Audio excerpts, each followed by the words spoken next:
Welcome to 5 Minutes in the Word, a daily devotional in the Word of God. Logan, we all have favorite songs. Yep. You've listed several. Umpteen. Yeah, lots of them.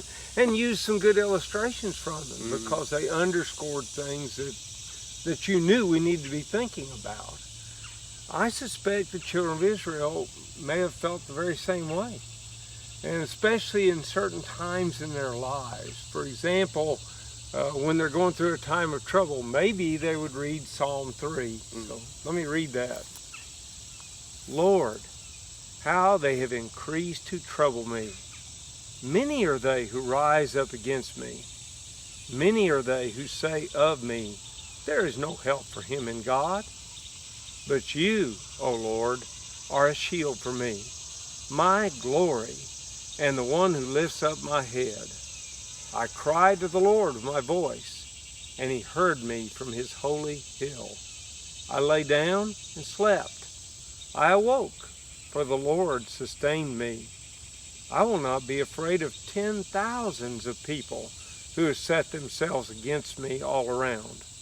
Arise, O Lord, save me, O my God, for you have struck all my enemies on the cheekbone. You have broken the teeth of the ungodly. Salvation belongs to the Lord. Your blessing is upon your people. What lesson did you see there? Well, Mr. Gary, what I like to do when I'm studying these Psalms sometimes, especially these first few that we've been looking at, you can break them up into either thirds or quarters. Okay. And this one I broke up into thirds. And this first portion is verses 1 and 2. David, he's more or less, it's a psalm from David where he's fleeing from Absalom. And we can read that all through 2 Samuel. Right. But here, O Lord, how many are my foes? Many are rising against me. Many are saying of my soul that there is no salvation for him in God. So now here, this first part, David is telling God what he's faced with. Right. Because, some sources will say that Absalom had as many as 12,000 soldiers coming after his father to kill him. And that's just having 12,000 people seek your head is very intimidating, scary. Oh yeah. I've never been faced with that, but we can only imagine that an entire army coming after you. Right. And in verse 2, it's kind of alluding to the fact that there are people telling David to be like Job and just curse God and die, because it plainly says that David writes in verse 2, many are saying of my soul, there is no salvation for him in God. And that's also daunting too. Right. But David, he remembers what God's done for him, more or less, and that's kind of leads us into our second third, verses 3 through 6. But you, O Lord, are a shield about me, my glory and the lifter of my head, which is another great song, by the way. I cried aloud to the Lord, and he answered me from his holy hill. I lay down and slept. I woke again, for the Lord sustained me.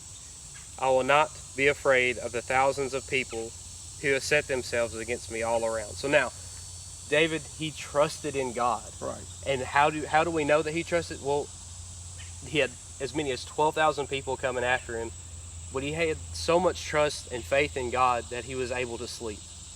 He was able to lie down and find rest. Yeah, that's because good. he knew that God was going to protect him.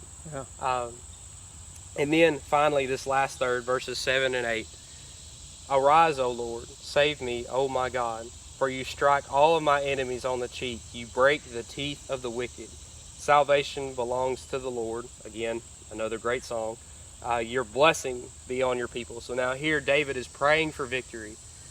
In this word picture, when I was reading this for the first time, verse 7, I couldn't help but think of some of the powerful boxers of olden days, like George Foreman or Cassius Clay or Muhammad Ali, but and even Mike Tyson, who had a devastating right hook.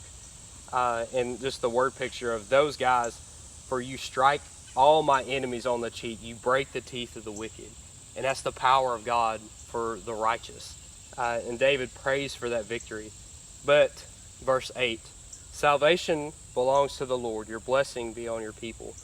And what I take from this last third, when David's praying to God for victory, we find that salvation in God. We find safety and trust when we trust in Him. And I believe that we can do that as well. Yeah, and it paid off. Yeah, exactly. Because Absalom was overthrown, and by the very thing that David prayed for, this is a generalization of the prayer. He gets pretty specific. Mm-hmm. And he knows that Absalom has Ahithophel with him, and that is a tremendous counselor. Mm-hmm. He's been David's counselor. And no wonder David felt in some ways like, I'm in trouble. But, as you said, he can lay down and sleep. So he trusts God, and it works out because God did, ruin the counsel of Ahithophel. And through that, ultimately, Absalom was defeated, and David was safe. And you and I can take real, strength in that idea that, it may be bad, but God knows how to deliver us.